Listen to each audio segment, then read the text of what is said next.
here we go. Now's a good time to tell you a story. Not my usual.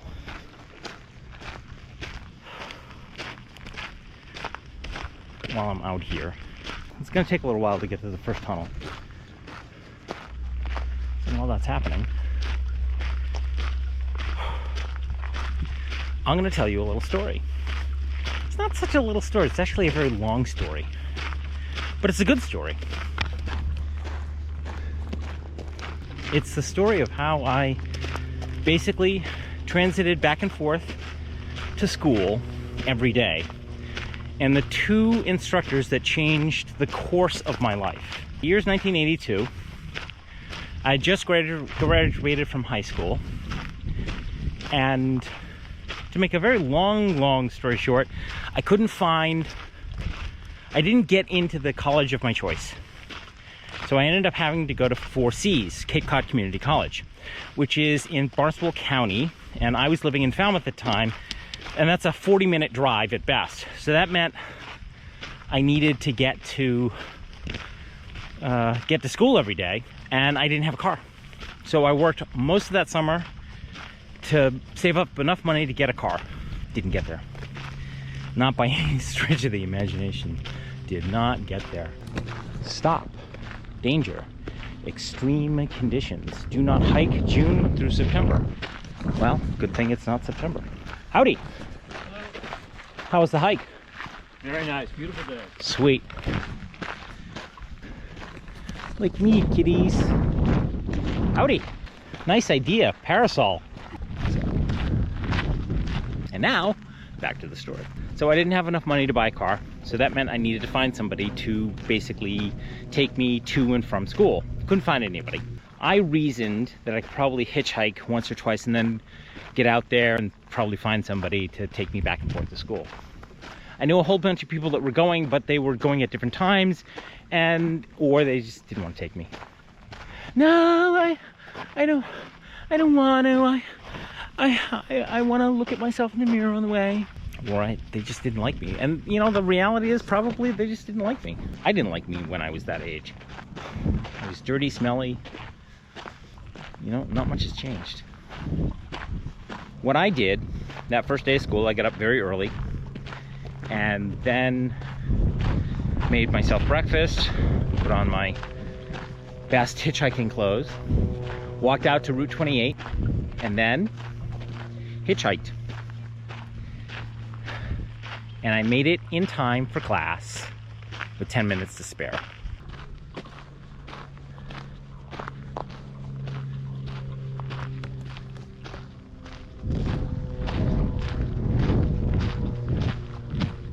Let's go over here and take a look at this. A network of railroads. You are walking along just one segment of a 30-mile network of railroads built in 1931 specifically to haul materials to construct the Hoover Dam. This line, the U.S. Government Railroad, ran from Boulder City, which is right over there, down to Hemingway Wash, to a concrete mixing plant on the rim of the Black Canyon. Trains ran 24 hours a day, carrying gravel, supplies, and machinery to the dam construction site. So obviously there were railroad ties here at one point.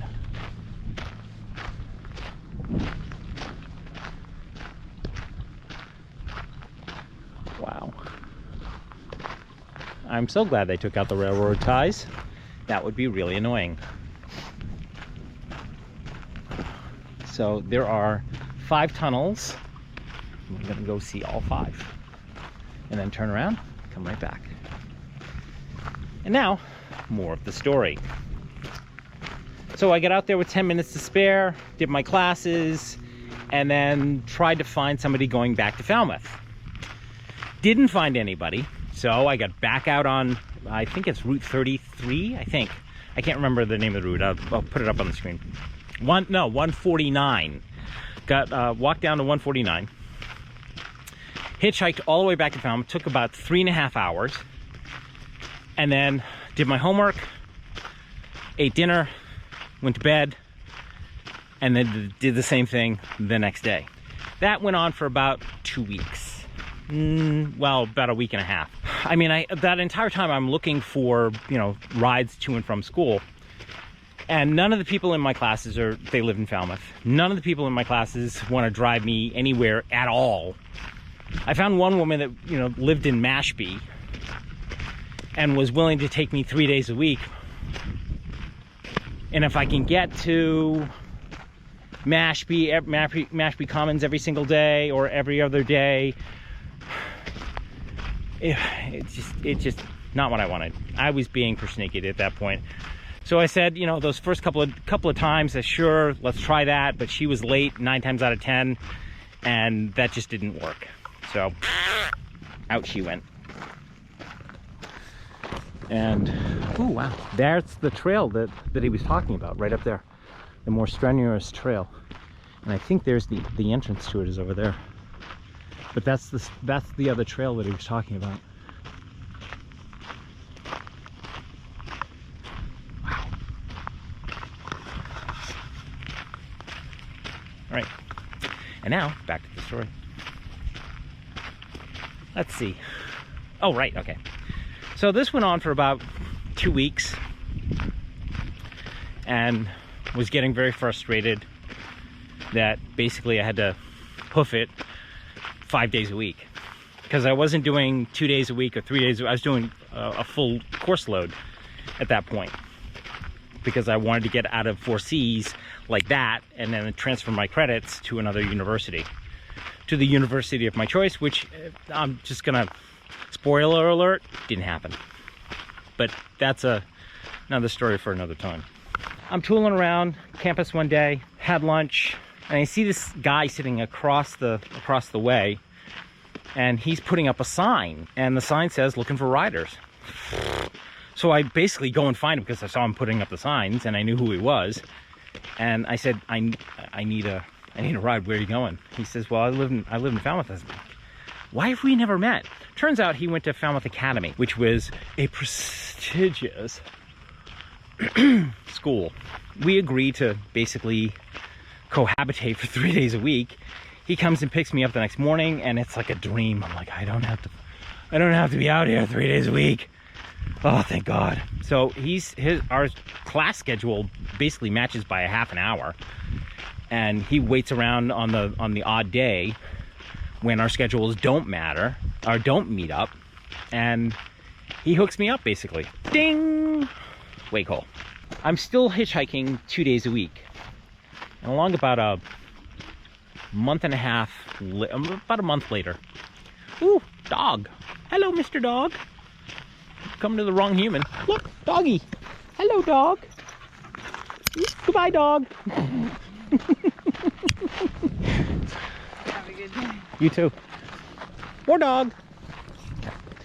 Ooh, look. Wow.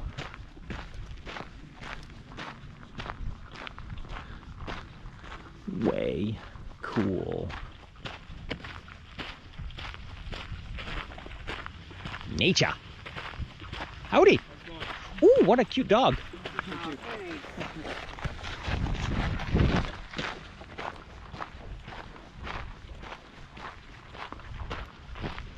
Wow. Nature. Howdy. Another signpost coming out. All right. So about a month later, and I'm still hitchhiking 2 days a week. It's starting to get cold. I'm not a happy camper. I'm gonna cut to the quick here. I would end up hitchhiking at least 2 or 3 days a week for the next 2 years. Every single day. Yes, I would end up finding rides. Yes, I would end up getting permanent rides. But basically I was hitchhiking either 2 days a week or 3 days a week, depending on the term. Because I could never, and so that we're clear about this was hitchhiking in the snow, in the rain, in the sleet, in -2 degree weather. Did not matter. I hitchhiked every single day for 2 years, back and forth. I don't remember the distance, but Route 28 to 149 every single day.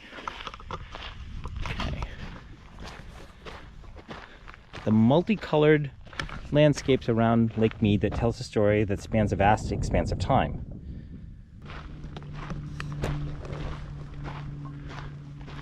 How anyone can look at this and say, it's just rock. It's not just rock. It's friggin' beautiful. I never missed a class. Never, and I was never late for a class. In 2 years of hitchhiking back and forth to Cape Cod Community College, I never, ever was late or missed a class. I was always on time. I don't know how I did it. To be honest with you, I have no idea how the hell I did it. But I did. Those days when I was hitchhiking, I made it somehow, some way. Getting home was usually a challenge, but I found my way most days.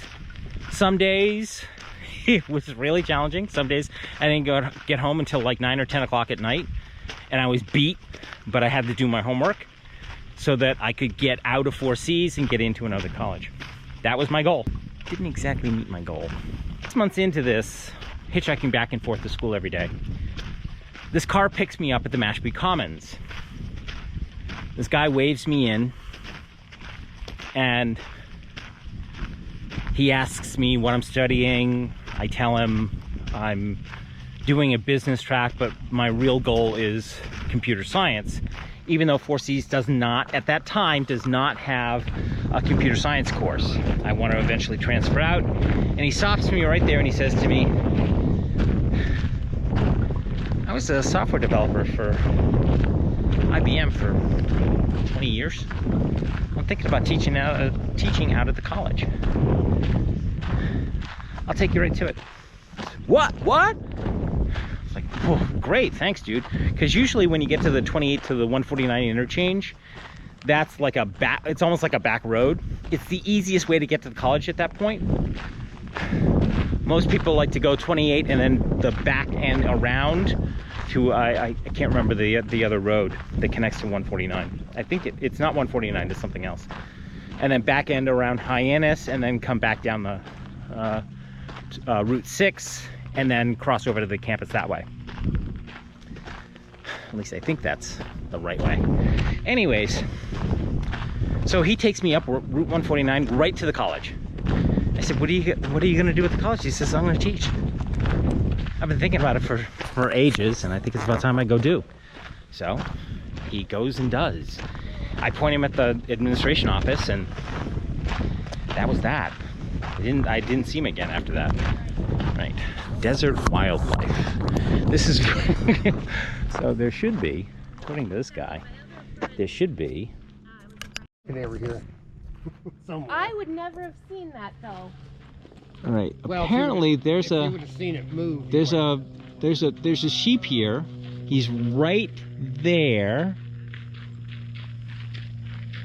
What are you looking at? Yeah, he's sheep, moving. longhorn sheep. You see his butt. It's a white tail, right? And his head is right there. If you go right down the center, and there he is. He's right there, right in the middle. He's eating grass. He's eating grass right now. You can see his white butt, his body, and now he just moved. Yeah, now he's looking at us. Wait, there's a second one then. Is there? Well, yeah, there must be one. Usually there's probably a couple. So is he at the base of that If you went right to the top, it went right Here. halfway No, down. no. I'll show you. He's in the grass. He's right. Apparently, there's some sheep. Oh my God, there's a whole bunch of them. There's 4. There's 4. There might even be more than that going to come out of that little canyon. How? And they're all looking at us like we got 16 heads.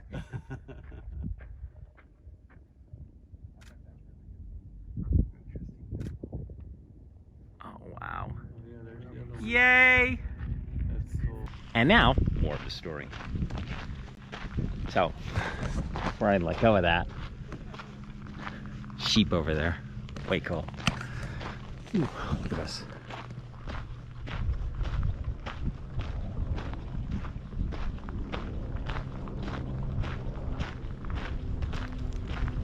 Sorry about the wind noise.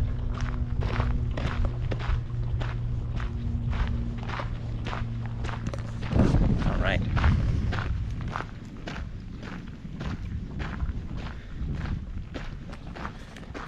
Okay, and now, more of the story. So I let him into or show him where the administration building is, and then I don't see him.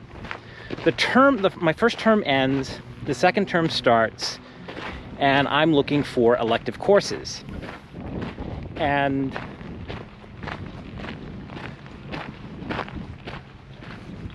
not finding anything that I am all that thrilled with. And I'm in the upper student union, and I see the same guy. And I said to him, "What are you doing here?" He says, "I'm teaching class. Or at least I'm gonna teach a class this semester." I said, "What are you teaching?" He says, "Computer science." "Well, I'm gonna teach COBOL first." I said, "What's COBOL?" I'll put it up on the screen. So I signed up for his class. And he says to me, "Are you still hitchhiking?" I said, "Yeah. 2 days a week this time." He says, "Well, if you can make it to Mashpee Commons, I'll pick you up." I was there in his class every day. And 2 days a week, he picked me up, sure as shit. I took to COBOL like a snake to water. Does a bear shit in the woods? I ate it up. Now, mind you, just a little backstory. When I was in high school, I studied basic programming language. We had a VAX PDP-11. If you don't know what that is, it's fine. It's basically, in those days, a mini computer. A mini computer that took up half a room. Howdy.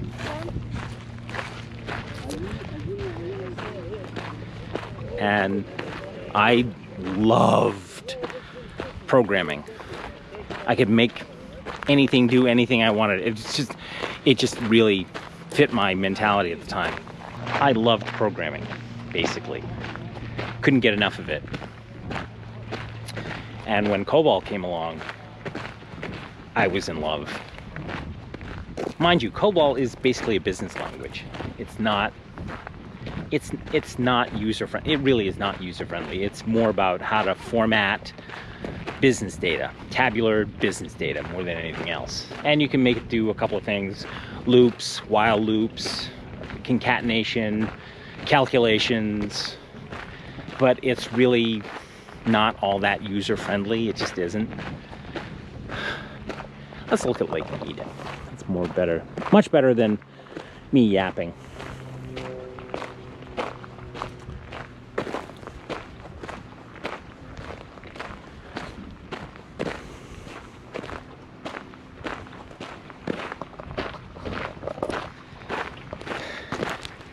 So there I was in his class, 5 days a week, 2 days a week, he picked me up. So I got to know him fairly well on those trips to and from. And I basically became one of his star pupils because I absolutely loved programming. I excelled at it. I don't know why, but I just did. I gravitated to it like I said, a snake to water. Anyways, bad analogy. I gravitated to it a lot, very easily. Anyway, so I got to know this guy pretty well, and he says to me, "I'm thinking about teaching a Pascal course.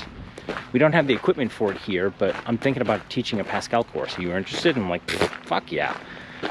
So I learned Pascal from him. Ooh, there's the first tunnel. It looks like a second tunnel, like right on top of it. Right there. There's the first tunnel.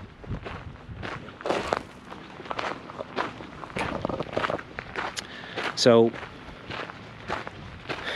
he, the next semester, he starts teaching a COBOL course and a Pascal course.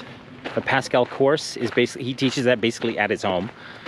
And there's like, 10 of us all around his computer. He has a computer. And we learned Pascal that way. It was cool. I gotta tell you, it was fucking cool. Pascal was and still is a high-level programming language. Most people don't use it anymore. because it's been supplanted by a whole bunch of other things. But still, at the time,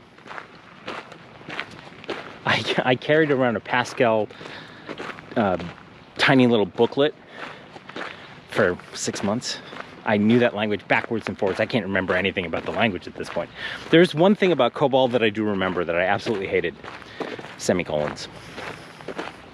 I spent 3 weeks looking for a fucking semicolon on a 700 line application. It drove me crazy. I would be very happy if I never saw COBOL again as long as I lived. And now for a little break.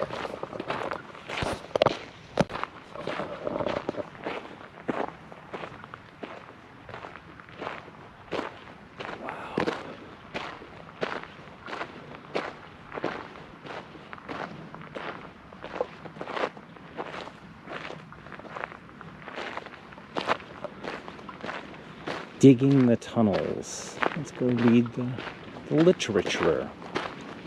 Digging the tunnels.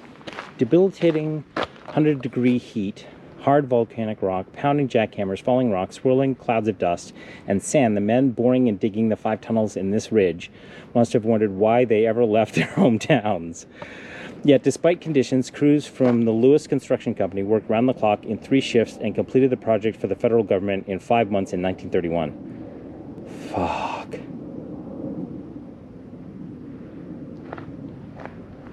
Let's go in.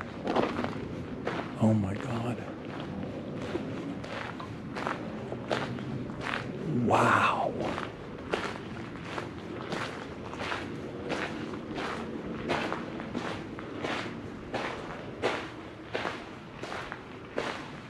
Wow.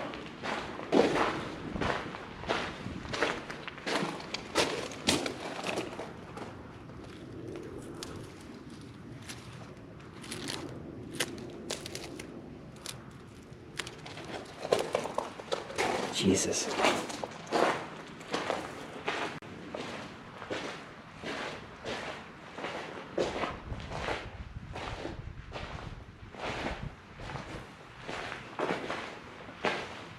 Wow.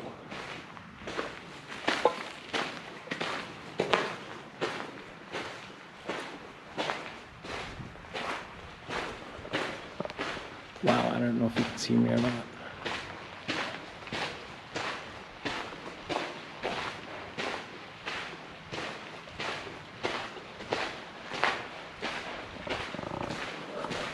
Howdy.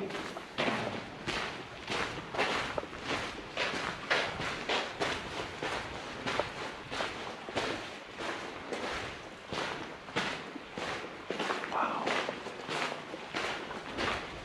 These have obviously been replaced.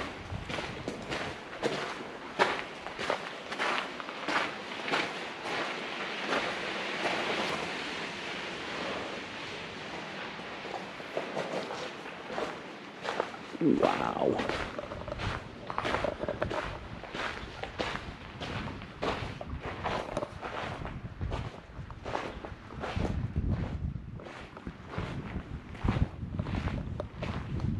Jesus. Wow. That's way cool. That is insanely cool.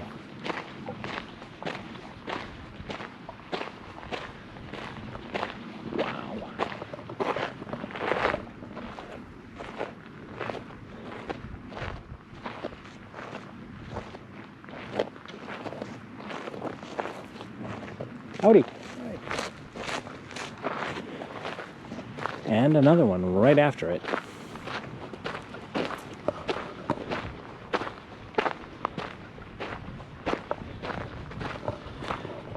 And Lake Mead.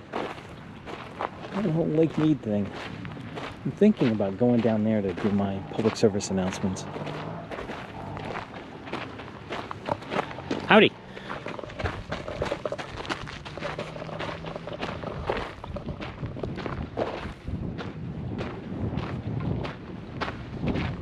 Timbered tunnels, talking about the timbers that I was just looking at right there, those timbers. Timbered tunnels. I had a feeling that there were bats here.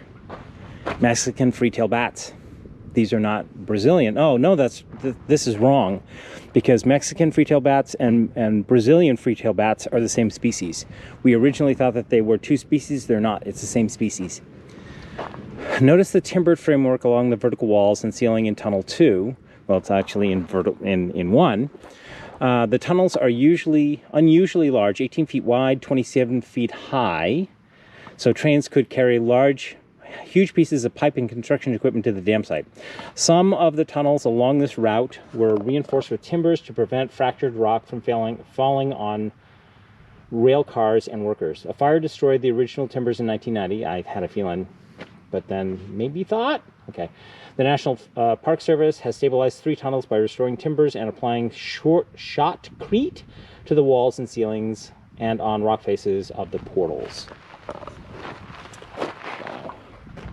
Like many other repeat park visitors, Brazilian free-tailed bats, it says Mexican, the Brazilian, migrate to the recreation area every year. You may see the bats hanging out in tunnels 1, 2, and 3 between May and October. They're gone. In the fall and winter, the bats may go to warmer location in the area or to Mexico, in this case Brazil. Please do not disturb the bats. Wasn't planning on it. Besides, they're all gone. Let's look at this. This is the shotcrete that they were talking about. They sprayed shotcrete all over this stuff. In the first one, it's all loose rock. But this one, they sprayed this is a spray shotcrete to keep the rock together from falling. Wow.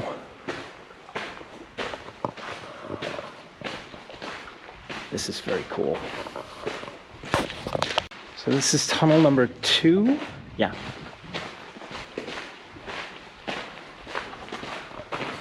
Timbers. So basically that guy became my advisor. And when I graduated, I didn't actually graduate from 4Cs. I had enough credits to either graduate or to transfer my credits.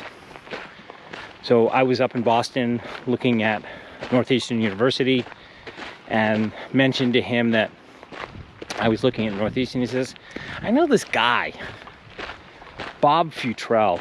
He's a brilliant scientist, computer scientist. Let me give him a buzz. I remember him saying something about Northeastern University.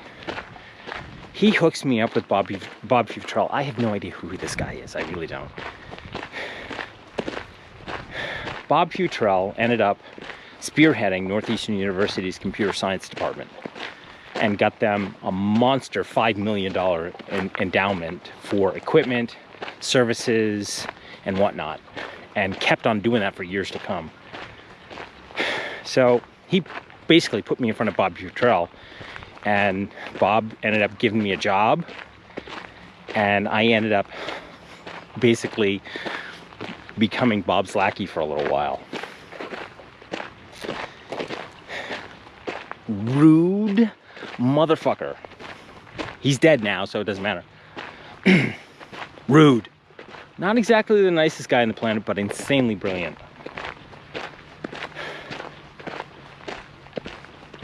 Oh. Anyways, so if it weren't for those rides to and from 4Cs with that guy, I never would have gotten into programming. Never. Never would have happened. And now for story number 2.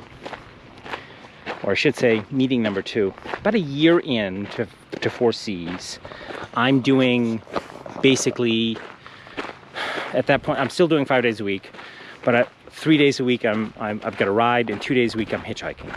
It's mid-January. And it's cold. There are no two ways about that. It's fucking cold. Tunnel. It's fucking cold. And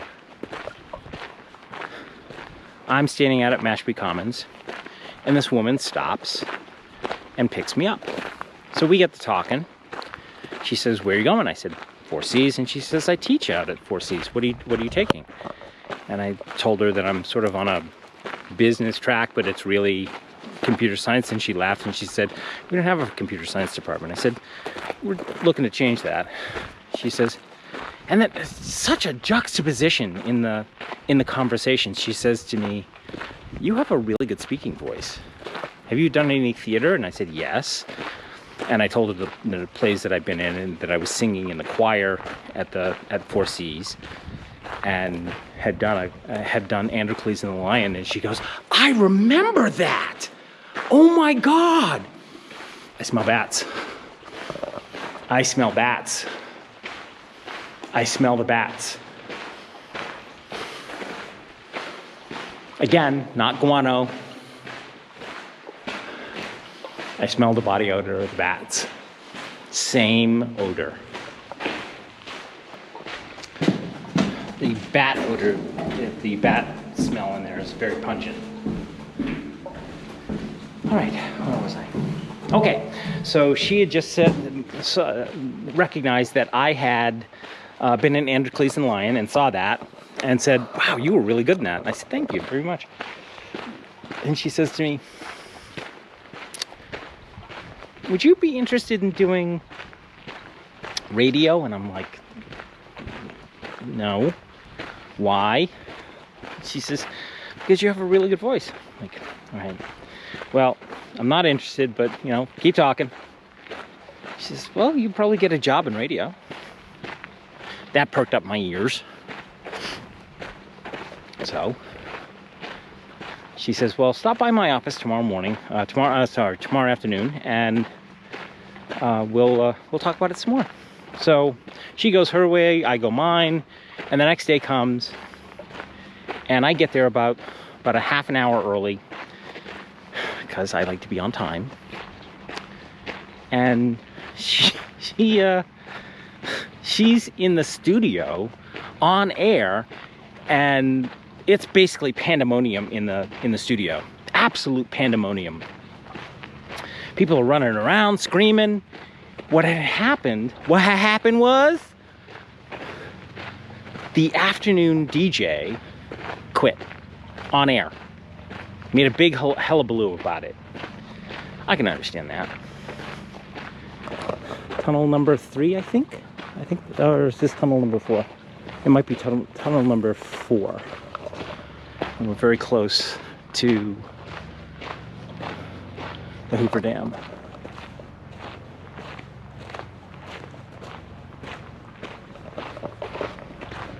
So,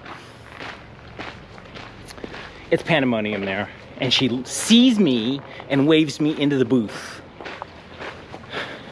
Sits me down in the chair and says, "Read this, push that button." I said, "What? Yeah." So the light goes on and on air, and it's like, there's that long truck pause of where you could drive a truck through it. And she says, "Read." She didn't say it, she just mouthed it. And I read, and at the end, push the button like she said, and she says, "Great, keep doing that for the rest of the afternoon.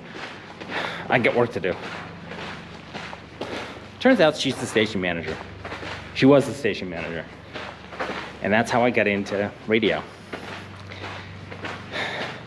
Fast forward about a year later, I had two radio shows. We ended up having a new manager. She quit. And then got another guy. He didn't really like me all that much. Or at least that's what I reasoned. And then I graduated, transitioned to Northeastern University. Howdy. Hello.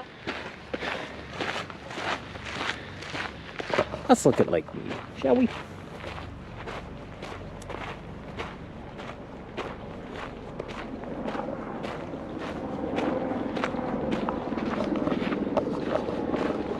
Transitioned to Northeastern University, did my time there, And then when I was all said and done,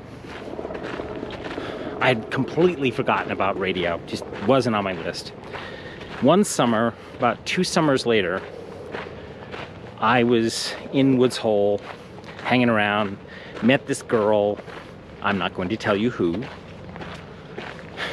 We fell in like, head over heels in very quick like. She wanted to stay in Woods Hole, I wanted to stay in Woods Hole. So we did. We moved in together, found a place. We were house sitting, and I needed a job.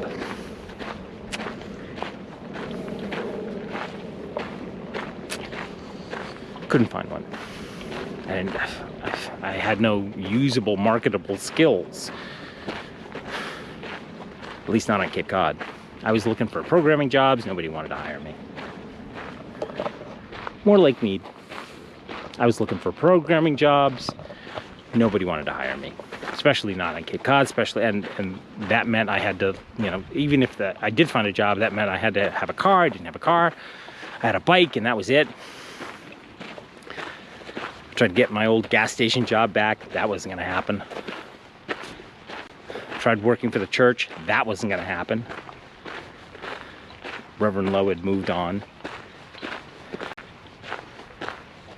All my contacts basically dried up. I got nothing. So I'm walking down Main Street in Falmouth at 3 o'clock in the afternoon after Labor Day.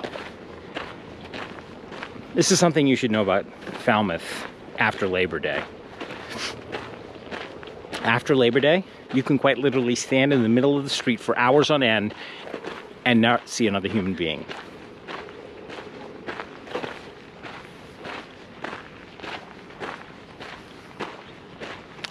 If you're from a seaside town, you know what this is like. Ooh. Hello.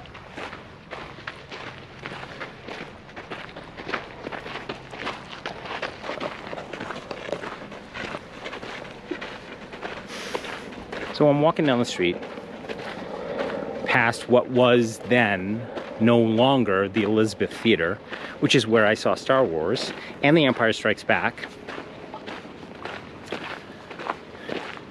And I see this little sign.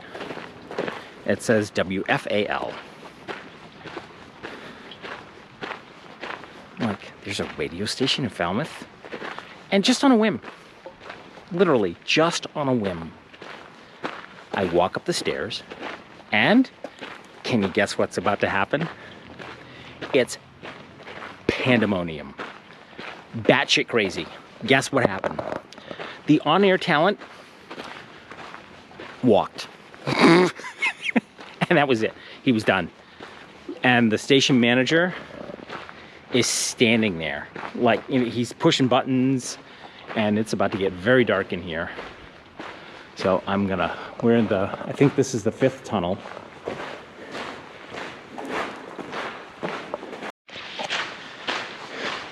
This is tunnel number 5. I was right.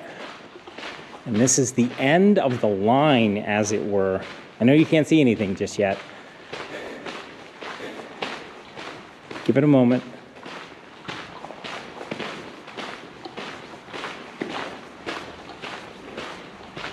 There you go. There you go. See? Historic railroad trail open during daylight hours. Stay on trail. I plan on it.